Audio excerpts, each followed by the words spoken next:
जय भोलेनाथ। हर हर महादेव। स्वागत है आपका हमारे चैनल पर। आज के इस वीडियो में आप सुनेंगे शुक्रवार प्रदोष व्रत की कथा। हमारे चैनल पर सभी प्रकार की व्रत कथाएं सुनाई जाती हैं, तो हमारे चैनल पर व्रत कथाएं सुनने के लिए और हमसे जुड़े रहने के लिए आपको केवल हमारे चैनल को सब्सक्राइब करके बेल आइकन पर प्रेस करना है और आज की कथा अच्छी लगे तो लाइक करना है और शेयर करना है। तो चलिए सुनते हैं शुक्रवार प्रदोष व्रत की कथा। लेकिन उससे पहले हम आपको सुनाएंगे भगवान शिव के भक्त की एक अद्भुत कथा। तो चलिए शुरू करते हैं कथा। प्राचीन काल में भुवनेश नाम का एक धार्मिक राजा हुआ करता था। उसने 1000 अश्वमेध और 10,000 वाजपेय यज्ञ किए थे।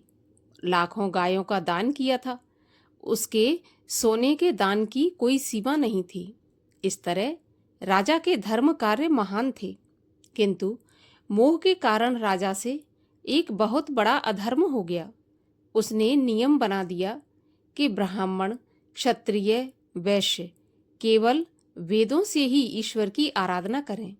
ये तीनों संगीत से ईश्वर की आराधना कभी नहीं करें। ऐसा आदेश राजा ने करवा दिया और कहा कि यदि इनमें से कोई गायन के द्वारा भगवान की अर्चना करता हुआ पाया गया तो वह दंडनीय होगा। संगीत से भगवान की सेवा का अधिकार केवल शूद्र और महिलाओं को ही है। संगीत की महिमा न जानने के कारण ही राजा के द्वारा ऐसे नियम बनाए गए थे। इस अज्ञान से राजा के किए कराए यज्ञ आदि सबके सब व्यर्थ हो गए। उसी के राज्य में हरिमित्र नाम के एक ब्राह्मण रहते थे। वे भगवान के प्रेमी भक्त थे। प्रेम के वशीभूत होने के कारण उनके गले से कोई न कोई गीत हमेशा निकलता रहता था। नदी के तट पर भगवान की एक सुंदर प्रतिमा थी। हरिमित्र उस प्रतिमा को देखकर बावले से हो जाते और गा गा कर उस मूर्ति की पूजा किया करते थे। उनके प्रेम भक्ति के इस गीत से वहां का कण-कण हमेशा आंदोलित रहता था। यह दृश्य राजा के कर्मचारियों ने देखा तो उन्होंने राजा को यह समाचार सुनाया। राजा ने अपने नियम का उल्लंघन होते देख क्रोध से आग बबूला हो गया। उसने उनकी पूजा को तहस नहस करवा दिया और उनका सारा धन हर लिया। साथ ही उन्हें राज्य से निष्कासित भी कर दिया। मरने के बाद जब राजा ऊपर के लोक में पहुंचा तब उसे सम्मान तो मिला, किंतु भूख से उसकी आंतें जलने लगीं। उसे कुछ अच्छा नहीं लगता था। तो उसने यमराज से पूछा कि महाराज, स्वर्ग में भी मुझे भूख प्यास क्यों सता रही है? मैंने तो कोई पाप नहीं किया है, हमेशा पुण्य ही पुण्य किए हैं। तब यमराज ने कहा कि मोह के कारण तुमसे एक बहुत बड़ा पाप हो गया था। तुमने एक भगवान के प्रेमी संत का तिरस्कार किया था, उसकी संगीत साधना को भ्रष्ट कर दिया था। इससे तुम्हारे किए हुए दान यज्ञ आदि सब नष्ट हो गए। अब तुम्हारे सभी लोक भी नष्ट हो गए हैं। अब तो तुम्हें उल्लू बनकर पर्वत की कंदरा में जाना पड़ेगा। वहां अपने मरे हुए शरीर को नोच नोच कर खाना पड़ेगा। मनवंतर के पश्चात तुम्हें घोर नरक में भी रहना पड़ेगा। उसके बाद तुम्हारा कुत्ते की योनि में जन्म होगा। ऐसा कहकर यमराज अंतर्ध्यान हो गए।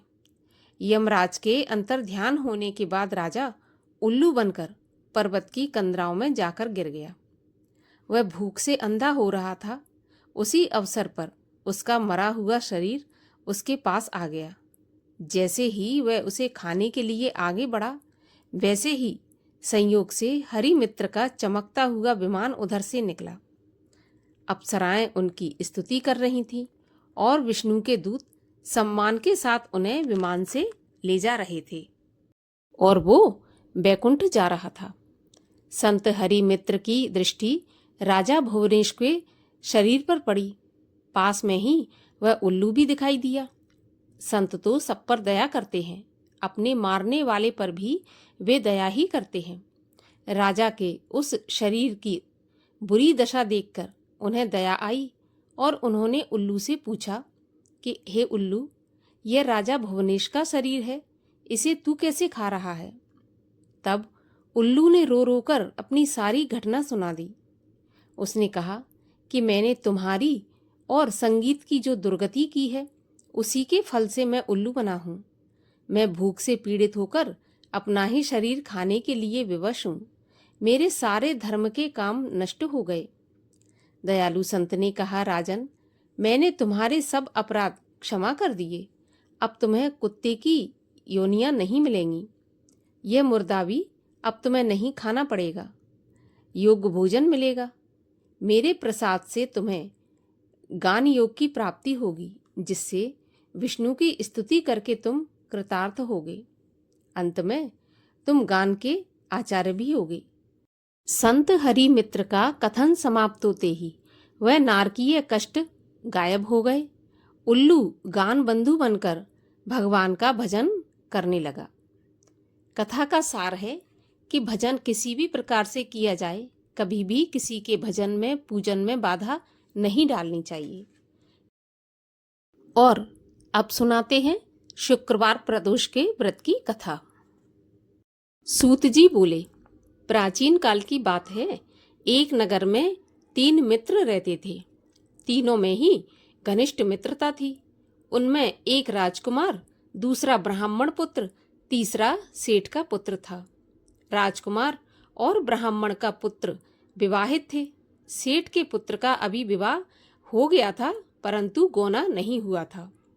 एक दिन तीनों मित्र आपस में अपनी अपनी पत्नियों की चर्चा कर रहे थे। ब्राह्मण पुत्र ने नारियों की प्रशंसा करते हुए कहा कि नारीहीन घर भूतों का डेरा होता है। सेठ पुत्र ने जब यह वचन सुना तो अपनी पत्नी को लाने का तुरंत ही निश्चय कर लिया। सेठ का पुत्र अपने घर गया और अपने माता पिता से अपना निश्चय बताया। उन्होंने बेटे से कहा कि शुक्र देवता अभी अस्त हैं, डूबे हुए हैं। इन दिनों बहू बेटियों को उनके घर से विदा करके लाना शुभ नहीं माना जाता। अतः जब शुक्र उदय हो उसके बाद तुम अपनी पत्नी को विदा करके ले आना। सेठ का पुत्र अपनी जिद पर अड़ा रहा और टस से मस नहीं हुआ और अपनी ससुराल जा पहुंचा। सास ससुर को उसके इरादे पता चले। उन्होंने इसको समझाने की बहुत कोशिश की, परंतु ये नहीं माना। उन्हें विवश होकर अपनी कन्या को विदा करना पड़ा। ससुराल से विदा होकर पति पत्नी नगर से बाहर निकले ही थे कि उनकी बैलगाड़ी का पहिया टूट गया और एक बैल की टांग टूट गई। पत्नी को भी काफी चोट आई। सेठ के पुत्र ने आगे चलने का प्रयत्न जारी रखा। तभी डाकुओं से भेंट हो गई और वे धन धान लूट कर ले गए। सेठ पुत्र अपनी पत्नी सहित रोता पीटता अपने घर पहुंचा। जाते ही उसे सांप ने डस लिया। उसके पिता ने वैद्यों को बुलवाया। उन्होंने देखने के बाद घोषणा की कि सेठ पुत्र 3 दिन में मर जाएगा। उसी समय इस घटना का पता ब्राह्मण के पुत्र को लगा, जो कि सेठ के पुत्र का मित्र था। उसने सेठ से कहा कि आप अपने लड़के को पत्नी सहित बहू के घर वापस भेज दो। ये सारी बाधाएं इसलिए आई हैं कि आपका पुत्र शुक्र अस्त में पत्नी को विदा करके लाया है। यदि वह वहां पहुंच जाएगा तो बच जाएगा। सेठ को ब्राह्मण पुत्र की बात जच गई और अपनी पुत्र वधू को वापस लौटा दिया। वहां पहुंचते ही सेठ पुत्र की हालत ठीक होने लगी। बाकी जीवन सुख आनंद पूर्वक व्यतीत किया और अंत में वह पति पत्नी दोनों स्वर्गलोक को विमान द्वारा गए। इस प्रकार शुक्रवार के प्रदोष व्रत की कथा का यहीं पर समापन होता है। और अब सुनते हैं भगवान शिव की आरती। ओम जय शिव ओमकारा स्वामी हर शिव ओमकारा ब्रह्मा विष्णु सदा शिव अर्धांगी धारा। ओम जय शिव ओमकारा एकानन चतुरानन पंचानन राजे, हंसासन गरुणासन, वृषवाहन साजे। ओम जय शिव ओमकारा। दो भुज चार चतुर्भुज, 10 भुज ते सोहे।